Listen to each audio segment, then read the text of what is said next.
ठाकुर जी, उन्हीं के साथ बैठे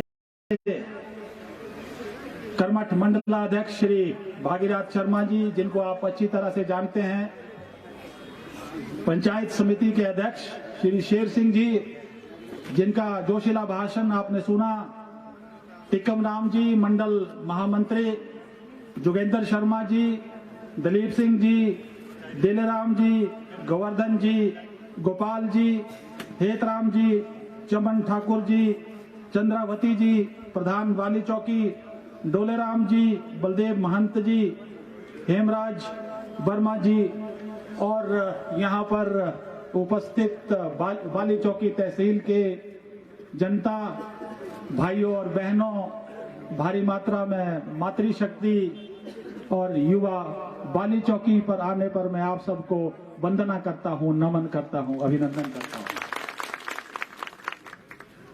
आपसे मिलने भी आया हूं और आपका आशीर्वाद लेने भी आया हूं।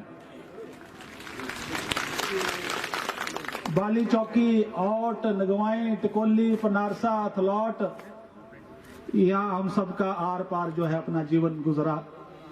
हमारा मिलना जुलना, उठना बैठना, भाषा बोली, देव देवड़ी सब एक है। मैं नगवाई से हूं और आप सब जानते हैं, एक किसान परिवार से हूं, एक साधारण परिवार से हूं। 35 साल सेना में रहा, फौजी रहा और एक फौजी को भारतीय जनता पार्टी, जो कि विश्व की सबसे बड़ी राजनीतिक पार्टी है, और हमारे प्रधानमंत्री जी ने, हमारे शीर्ष नेतृत्व ने और विशेष तौर पर हमारे मुख्यमंत्री श्री जयराम ठाकुर जी ने और आप लोगों के आशीर्वाद से जो मान सम्मान मुझ जैसे एक आम कार्यकर्ता पे किया है, मैं आप सबका तहे दिल से बहुत बहुत आभारी हूं। मैं बहुत ज्यादा परिचय या बात नहीं करना चाहता। फौज में मेरा जीवन गुजरा, 35 साल ईमानदारी से नौकरी की, सेवा की, मेहनत से की।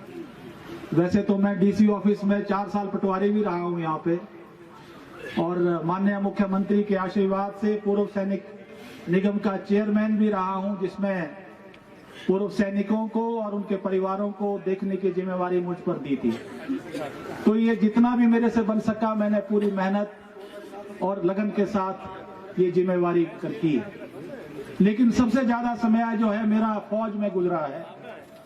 चाहे कश्मीर का आतंकवाद हो, चाहे देश से बाहर एक ऑपरेशन खुखरी हो, जहां से मैं 220 भारतीयों को सुरक्षित वापस हिंदुस्तान की जमीन पर ला पाया हूं, चाहे श्रीलंका में जो लड़ाई आप बहुत जानते हैं वो रहा है। तो इस तरह का एक बहुत बड़ा 35 साल। वैसे भी तो हिमाचल एक वीर भूमि है।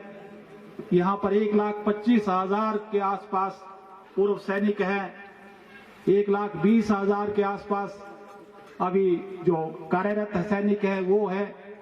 1200 से भी ज्यादा हमारे वीरता पुरस्कार हिमाचल में है।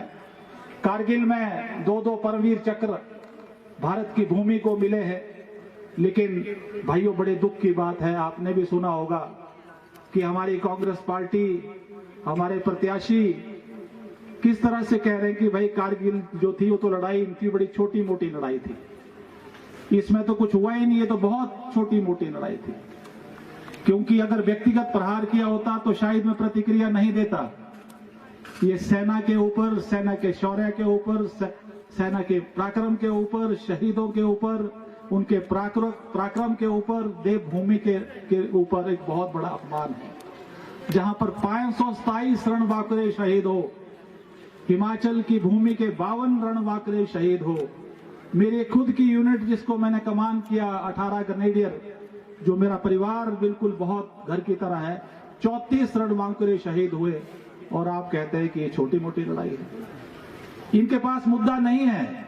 उसके बाद कहते हैं कि ये जो मेडल है, इसके ऊपर शिकायत कर दी उन्होंने निर्वाचन आयोग को कि ये जो मेडल है ये ब्रिगेडियर साहब ने क्यों लगाया है चित्र के ऊपर। मैं इनको बताना चाहता हूं, एक सैनिक की पहचान उसके मेडल ही है। ये पूरा परिचय है उसका 35 साल के जीवन का। ये उसने कमाए हैं, ये कहीं बाजार में नहीं मिलते हैं। मुझे खुशी है बताते हुए कि निर्वाचन आयोग ने उनकी इस कंप्लेंट को सिरे से खारिज कर दिया। इतने में भी बात नहीं बनी। कल मैं देख रहा था जी, विक्रमादित्य जी प्रहार कर रहे थे कि ब्रिगेडियर साहब ने ऊपर 4 लेन में काम करते थे, बहुत भ्रष्टाचार किया, बड़े पैसे कमाए। एक चीज बता दूं मैंने आपको कि फौज के जो फौजी है उसके सबसे बड़ी अगर ताकत है वो उसकी ईमानदारी है। आप खुले मंच में बता रहा हूं, मेरे पास कोई तकरीबन 7 बीघे जमीन है जो मुझे विरासत में मिली है, जो मेरी पैतृक है। इतना नौकरी की मैंने दुनिया भर की, 1 इंच भी भूमि मैं नहीं ले पाया, 1 इंच भी भूमि नहीं ले पाया। मेहनत की कमाई है, इनकम टैक्स रिटर्न में भरा, जो नामांकन करते हैं उसमें भरा, और एक घर है आपने निगवाई में देखा होगा, पेंशन आने के बाद उसको बना रहा हूं। और मैं विक्रमादित्य जी को और किसी भी व्यक्ति को खुली चुनौती देते हैं, यार कम से कम तुम बोल सकते हो कि राजनीतिक अनुभव इस व्यक्ति के पास नहीं है, मैं मान सकता हूं, लेकिन ईमानदारी के ऊपर तुम कोई प्रश्न नहीं चिन्ह कर सकते। ये मेरा दावा है कांग्रेस पार्टी को और विक्रमादित्य जी को मैंने कहा। मैं सिर्फ एक फौजी होने के नाते ज्यादा बात ना करता हुआ सिर्फ इतना कहता हूं कि जिस तरह से मैंने सेना में सेवा की, उसी ईमानदारी के साथ, उसी मेहनत के साथ आप लोगों की सेवा भी करूंगा। हम सकारात्मक राजनीति करने आए हैं, विकास की राजनीति करने आए हैं। हमारे भारतीय जनता पार्टी का मूल मंत्र है सबका साथ, सबका विकास, सबका विश्वास और सबका प्रयास। डेवलपमेंट फॉर ऑल, सबकी जिसमें विकास हो। और आप देखिए आज प्रदेश में काम करने वाली सरकार है, फैसला लेने वाली सरकार है। आप देखिए जितना विकास आज हिमाचल का या दूसरे भी किसी विधान क्षेत्र का है, और खास करके सराज का हुआ, पिछला आंकड़ा लेकर आप देख लीजिए, कभी भी इतना बड़ा विकास नहीं हुआ है, जिसके लिए मैं आप लोगों को मुबारकबाद देता हूं। छाती चौड़ी होती है जब देश के प्रधानमंत्री हिमाचल का नाम लेते हैं, हमारे मुख्यमंत्री का नाम लेते हैं, और सराज और सराजियों का नाम लेते हैं, और कहते हैं ये वैक्सीनेशन में पहली जो स्टेट है अगर कोई है तो हिमाचल की स्टेट है। दूसरी दुनिया भर की योजना है, हिम केयर योजना है, वृद्धा पेंशन है। अगर मैं नाम गिराने लग जाऊं तो बहुत समय लगेगा।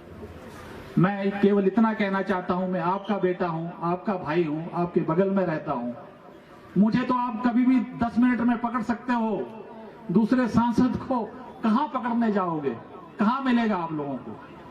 तो ज्यादा ना कहता हुआ मैं केवल इतना कहता हूं कि आज सराज में जो विकास हुआ है, अगर आप हमारा मंडी जिला का या मंडी जिला में विकास हुआ है, वो कभी नहीं होता अगर हमारा अपना आदमी, अपना देसी आदमी जो सरल है, सौम्य है, शालीनता से भरे हैं, आज हमारे मुख्यमंत्री है। ये हमारा मान है, हमारा स्वाभिमान है। मैं आप लोगों से विनती करना चाहता हूं कि इसको हमने कायम रखना है। आपको विश्वास दिलाता हूं, आपके विधायक, आपके मुख्यमंत्री से कंधे से कंधा मिलाकर चलूंगा।